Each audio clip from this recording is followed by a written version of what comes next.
well. Why are you calling me? We want to know about your new album, about other things that we're gonna say quickly. All right then. Okay, just for your information, we are recording this interview and we're gonna post on our social media. Are you okay with this? Yeah, your light looks better than mine. Okay, so let's go. We know that you just announced a new album. This one, War Within Me, in April, Yes. right? Could you give us some more details about it? We are curious. Yeah, well, I finished my trilogy, Infinite Entanglement, and my manager had said to me, when can I expect your next studio album? And we used all of our energy on the Infinite Entanglement trilogy. It was 3 albums in 3 years with 3 tours, and we're absolutely worn out. So I said, well, 2 years. And he found a way to keep us going. And I had wonderful support from my wonderful fans. And we were scheduled to do it. So we did a tour of South America at the beginning of 2020, and we had scheduled to record this new studio album in 2020. When we came back, and in between festivals and tours, we would fit in the writing and recording. But we came back from Brazil, and in Paris at the airport, everybody was wearing masks and all signs for COVID, and that was the beginning. And then we did one show in March, which was Burfest. I think that was one of the last live gigs in Europe, March 2020, and that was it. And we went into the lockdown. All the gigs started to be cancelled. All the festivals started to go. But what happened was, each time a festival was postponed or cancelled, even though that was really horrible, it meant we had 3 more days that we could spend on the album. So as each one went, that meant we had more time. So we had a little bit more time to go, right, we can listen to the ideas, get back together, make another demo, polish the songs a bit, and that's how it went. I had a few ideas before. I think we had maybe 2 ideas before that we still had in the vault. But with all of the challenges that we started to face, I already knew I wanted it to be quite a positive album. But then it felt important to me. It had to be a very optimistic and positive record. For sure. And so as we started work on it, we made sure that everything had a positive message, that it was honest, emotionally, it told the truth, and that it was positive because of so many negative circumstances. And that meant then I thought, my fans are so wonderful to me, and the difficulties that I faced in my life you know, I've got through that because of the incredible support that my fans have given me. And I thought, my fans are letting me into their head. I'm going to be in there when they've got their headphones on, when they're in the car. I will be in their head. When I am in their head, what will I say? It has to be something hopeful, something empowering, something that will speak a truth to help the people that have helped me so much over these years.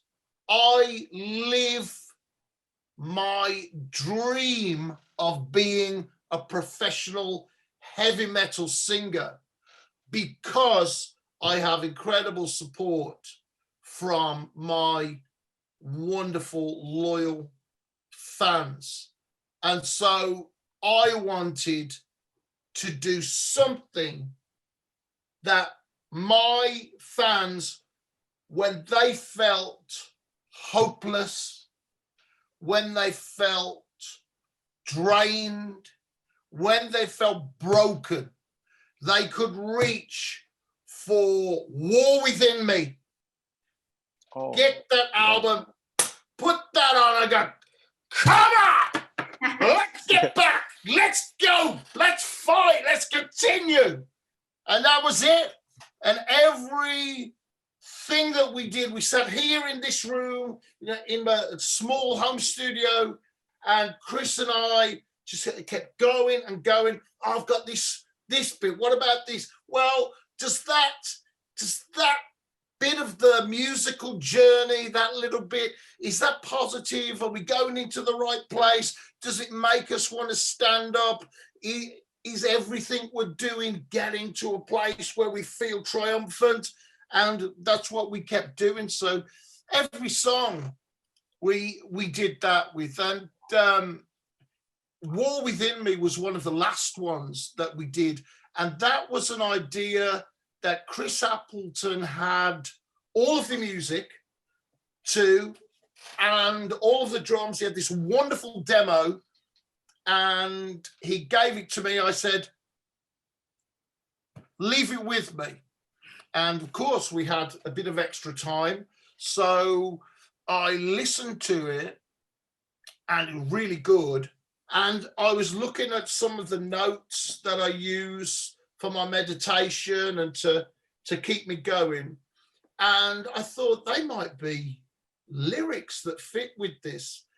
And it's the struggle that we all have, that better self, the self that will get up and fight and be kind, and the self-destructive part of you, the negative part of you that will give up, that will get drunk, that will seek oblivion and misery and enjoy it. And those two constantly at war, fighting for dominance in your mind to rule your decisions.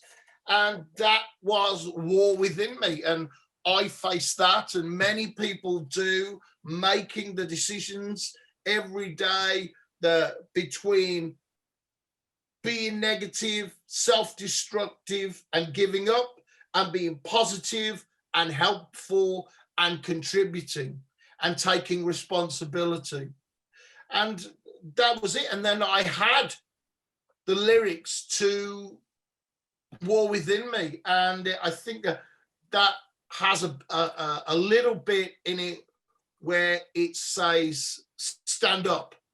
Okay. In the middle it just says stand up, because this is what I wanted to put over what I'm saying to myself sometimes. Come on, get up, come on, another go, keep going. Then that's what I wanted to put over as a thing, that when I saw my fans, because I meet them up until now. After every show, there is a free Blaze Bayley meet and greet. Yeah. So I meet my fans. That's I'm We've so been there. small as an artist. I meet my fans. So I wanted to be in their head. I wanted them to be with me. I wanted to hold their hand and pick them up so I could say, okay, all right, you're going to get to this part of the song. You just go, stand up, stand up. You know, and then that was it. And it just, that was one of the last ones we did, and it felt so strong.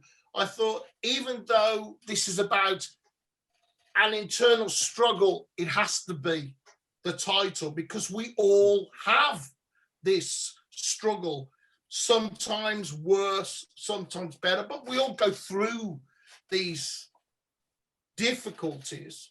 And the rest of the songs follow this theme. 303 is a true story of the hurricane pilots from Poland.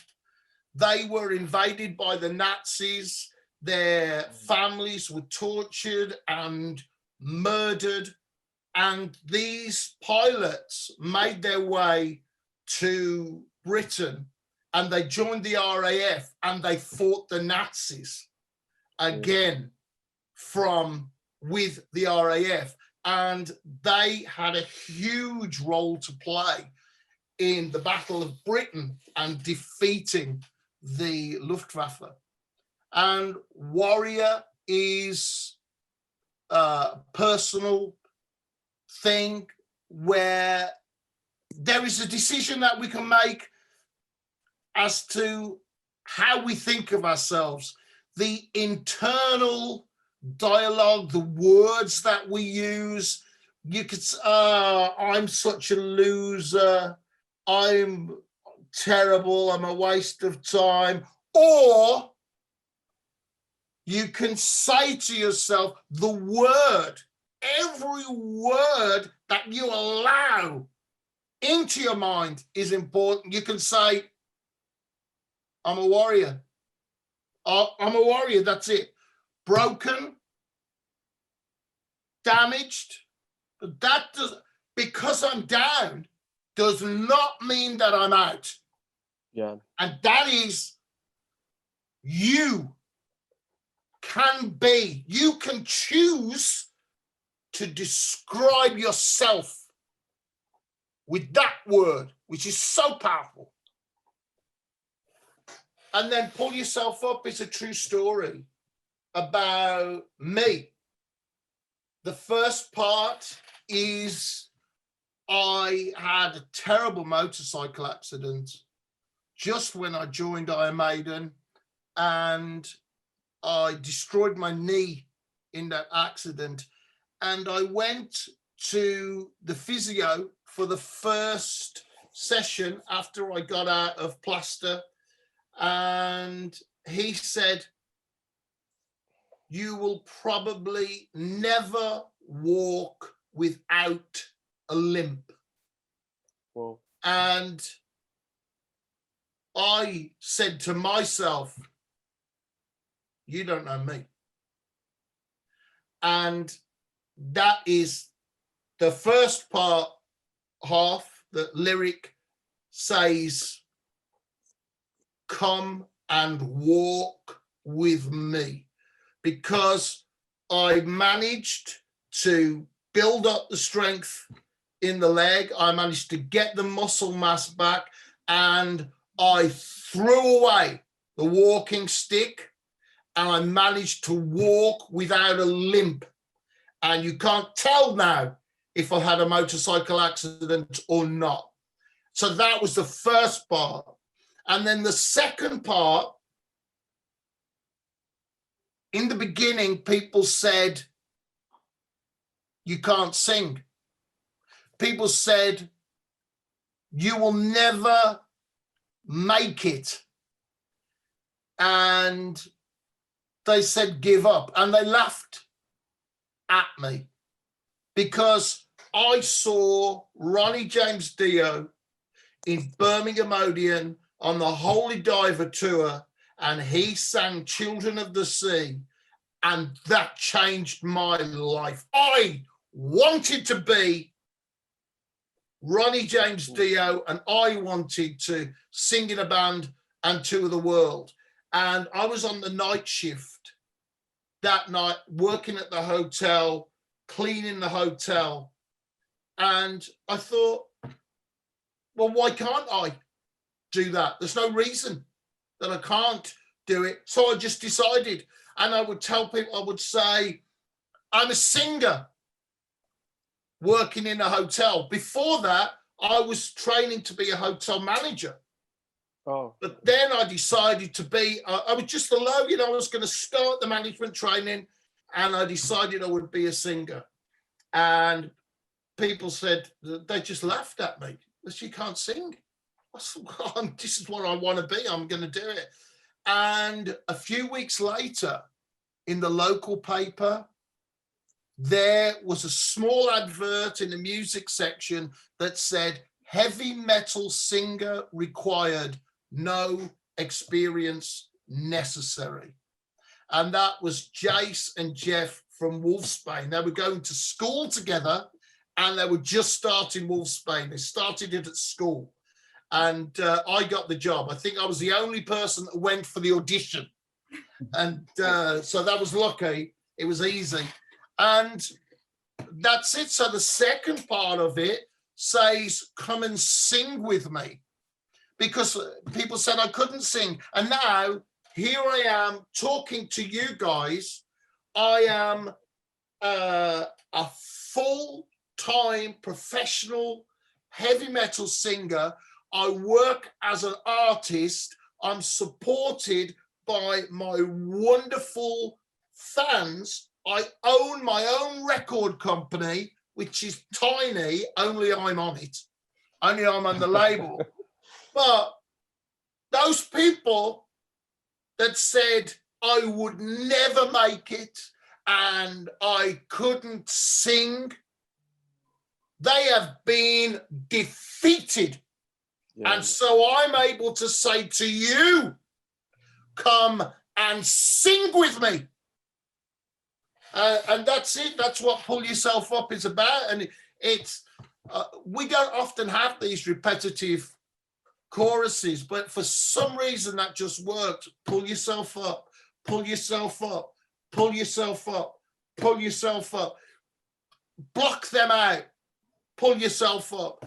And I thought, if you're going to let me into your head, I want to be there saying to you, in your head, I want to be there saying, when you have your struggle, when people say that you aren't good enough and you can't go for the dream that you want, that you will be able to say to yourself, pull yourself up, pull yourself up, pull yourself up. And that was it. That's why we did it. 18 flights is a true story. We did. I said to Chris, I wanted to write a song about Coquimbo, and I said to Chris, how many flights did we do on that tour? And he said it was 18 flights in 15 days. Oh my. And I thought, oh, that sounds like a lyric.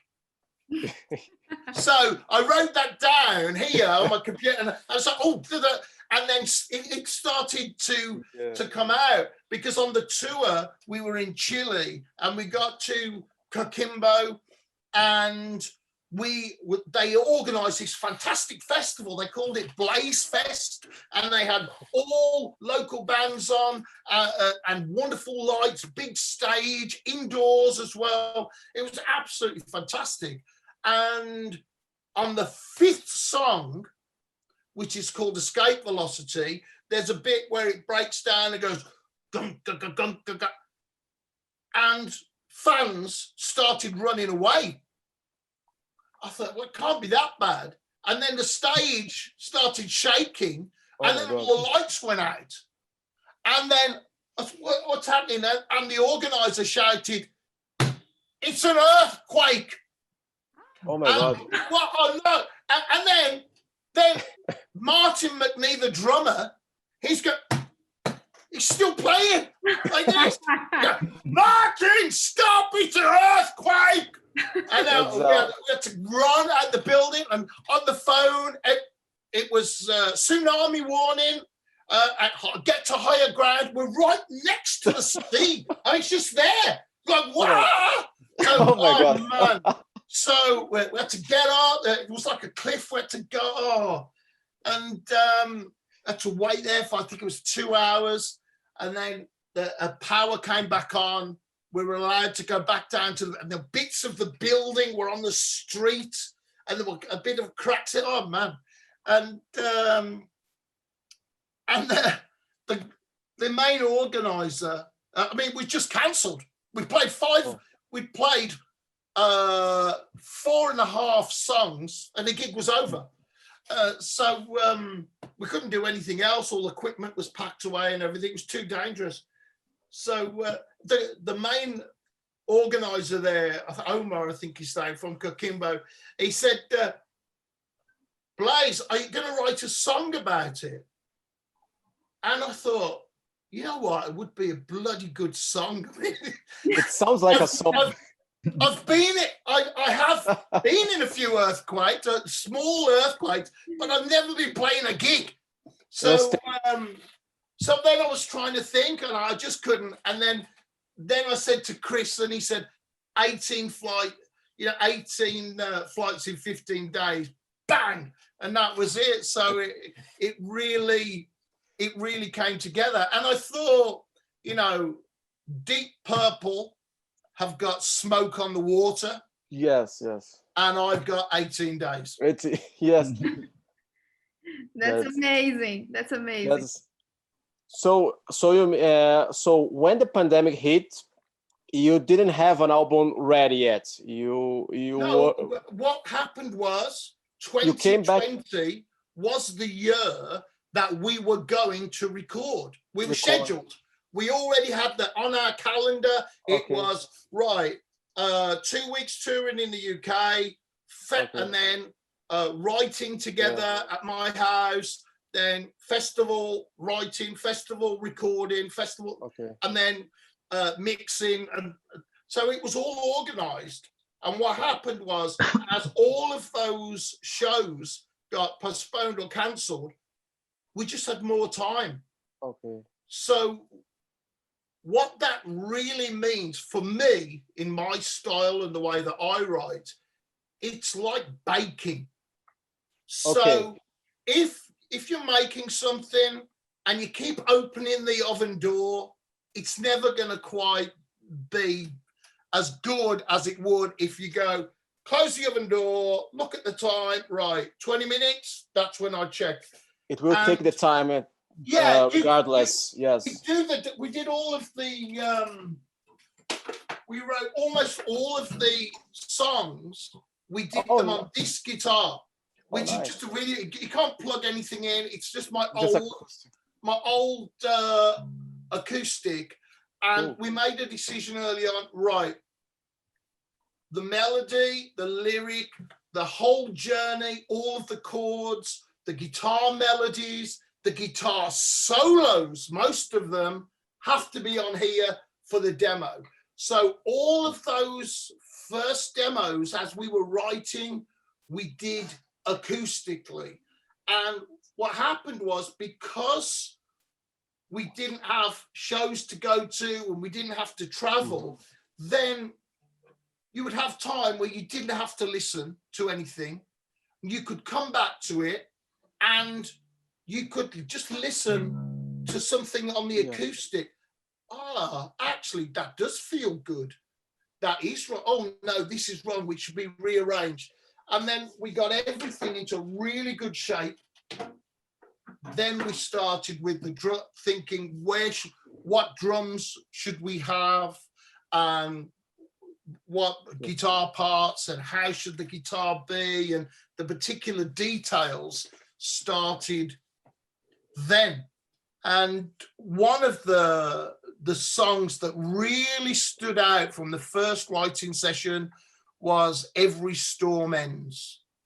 And it didn't have all the lyrics it has now, but it had the melody and the verse and the first part of the chorus. And I just listened to it over and over and over. And it was a very difficult song to finish once we started putting the heavy metal arrangement. But in the end, it just came out fantastic. And I said, this has to be at the end of the album. So after everything, you get to the end and you survive. You've survived. You get to the end of the album and the end of the storm and you have survived. And I think it's worked really, really well.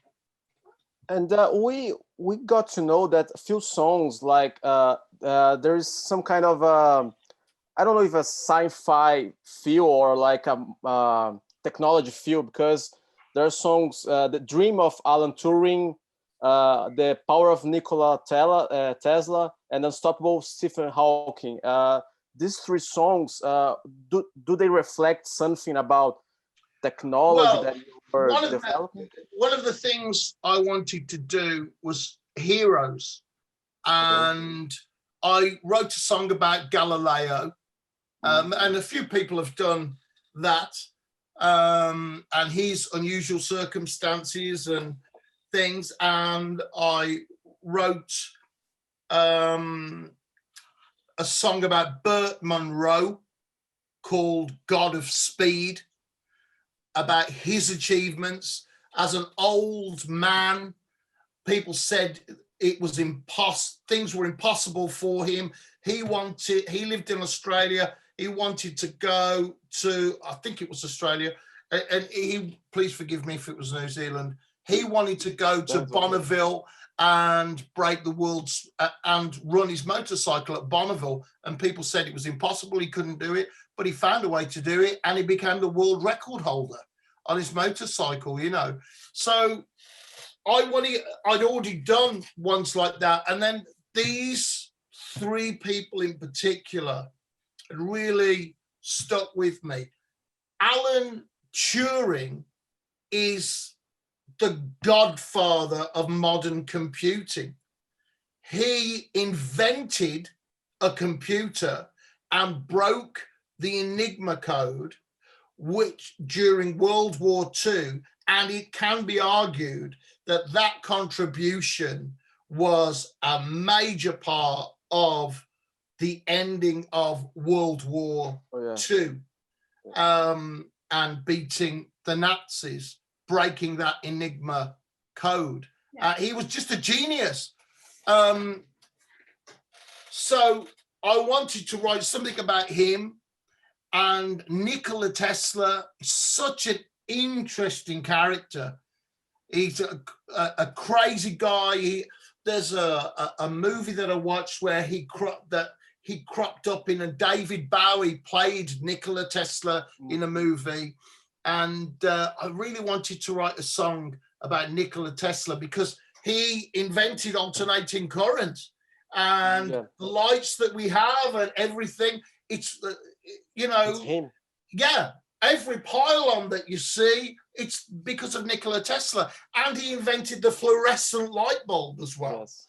And he had many fantastic ideas, and he wanted to make electricity free for everybody in the world, which is incredible. And also there's a telepathy there, because he had a dream of a water wheel and Niagara Falls, and years later he built the very first hydroelectric plant there at Niagara Falls, and he had a dream of it as a young boy. So I knew I wanted to do that, and I had an idea about doing a song that would be a tribute to Stephen Hawking, not so much about his scientific achievements and his genius, but to him as a man. And we had this idea floating around for, I think, 2 years at least. And we got it out for these writing sessions and tried to make it work. And for me, it's the tribute to Stephen Hawking, the man, the soul, the spirit, because a doctor said to him about the disease, you probably only have 3 years to live. And he refused to accept that. His body was withered and broken, but he refused to accept it. And 49 years later, he's on a tour of the world giving lectures, and he can't even speak. He's got no voice, but he's there. So what is more heroic than that? For me, to look at someone and go, you know, I think I have it tough. Oh, what a shame for me. Look at what Stephen Hawking did in a wheelchair with a crippled body, and he wasn't able to speak. And he still wrote a book. He still made incredible discoveries, and he gave lectures, and he had no voice. So it's completely heroic. So you can think, oh, Hawking radiation, supermassive black holes. No, I want it to go the unstoppable Stephen Hawking. And the other thing I thought was, some fans won't know who Stephen Hawking is. So that's another reason I wanted to use the names, because then it's very easy to Google Stephen Hawking and find out about his life. But you might see it on the out, who's Stephen Hawking? Or if you know who Stephen Hawking is, you might go, why has he got a song about that? So I could talk about the hero, the fantastic example that he set for us as a man. So I put those 3 scientists together. The dream of Alan Turing, the power of Nikola Tesla, and the unstoppable Stephen Hawking. And they went together. Wow, the order of the album just started to work, and it went great. Oh, that's really amazing. I mean, to see how much positivity you got into the songs. I mean, it seems in those times we're living, because it's very complicated. People are trapped inside their houses. People have lost their jobs, and you're still making something for your fans. I mean, that's really, really remarkable. It was more important, you know. It was always going to be an album that had some heroes on it. But when we started work on it and the lockdown came, it became much more important to make this positive. I have had so much support and help from my fans. I wanted to be there giving my fans some kind of help and support. They're going to buy the album anyway, just because it's my album. They have to. They get everything that I do. They're wonderful. And I thought, when they get this album, if they put their headphones on and I'm in the head of my fans, what are the words that I will say? What will I say when I'm inside the head of my fans? What journey will I take them on? When we get to the instrumental, what will happen to the guitar? Well, it won't just go whittle, whittle. It'll actually go, right, now let me show you where we're going. And it's just go somewhere crazy. On 18 days, the guitar solo is just, oh, it's fantastic. And it's completely planned. It took us hours, days to finally decide where we would go and what the notes would be and the journey of the guitar solo. And they were all of them. Some were quicker, but they were all like that. Everything, putting things into place so that, and thinking all of the time about my fans that I met at my meet and greets and the incredible things that people said to me. And your music got me through this. This song got me through this. This is the song I take to the gym with me and all of this. And I was thinking about that all of the time that I was writing, right, how will they feel when they're in the gym? Will they be able to listen to this album? How will they feel when they're having a bad day? Will they be able to listen to this album when they are stuck in traffic in their car and nothing's happening and they're late? Will this be the album they put on to go, forget it, no, let's just get something positive? That's what I wanted. So all of the time I was thinking of some of the fans that I'm particularly close to and thinking, right, what am I going to do? How can I get them? And that was it. We were thinking all the time about that. So it wasn't an accident. It didn't just come out. It was something that every time we looked at the song, right, is it positive? Is it a good journey? Do we take you from darkness to light? Do we make you feel that you are a little bit better at the end of the song than you were at the beginning? When you've listened to the album, do you feel like you want to stand up? That was what we thought as we went, and it was a lot of work. It's hours and hours and looking at details. Sometimes we were lucky and we had bits come to us like flash, yes, like the chorus to pull yourself up came in a flash from Chris, and then the rest of the song came together. And other things like the unstoppable Stephen Hawking was a complete bastard. It kept going round. It was a long song. It was a short song. It was a fast song. It was just horrible. We wrestled with it. It was like holding a fucking shark and trying to wrestle the shark to get down, to put the song together and make it make sense. It was horrible. Oh man! And Nikola Tesla. He was a bastard, an absolute bastard.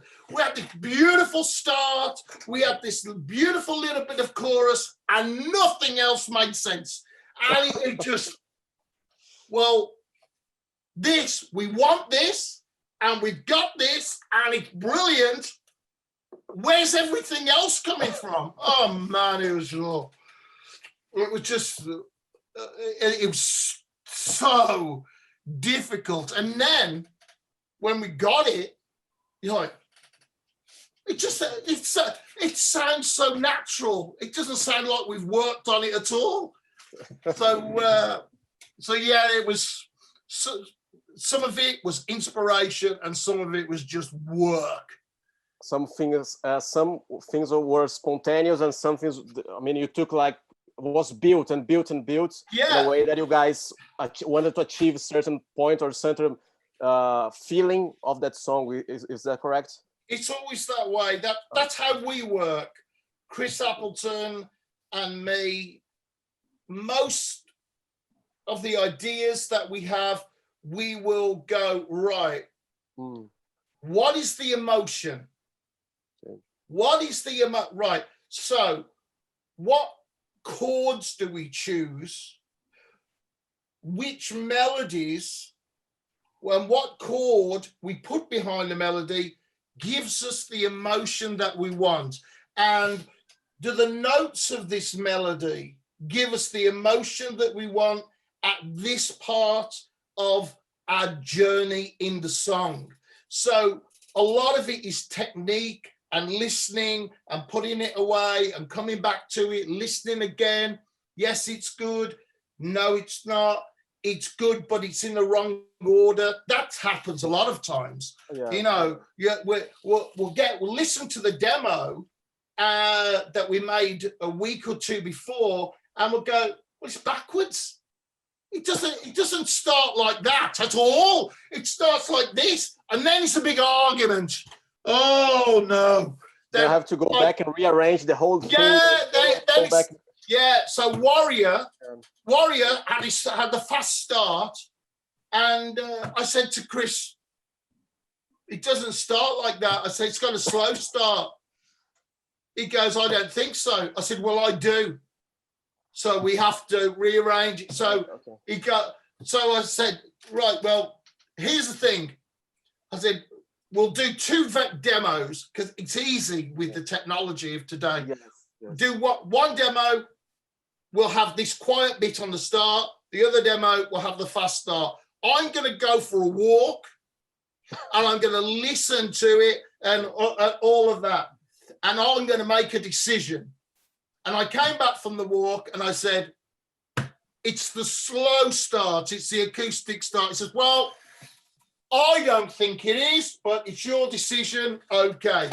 And then the next morning, I came downstairs to work in the studio and Chris is there listening and he goes, you know, I can't imagine this song without this slow start now. It's funny to talk about this. You talk a lot about your fans, I mean, and here in Brazil, you seem to have such a close relation to your fans.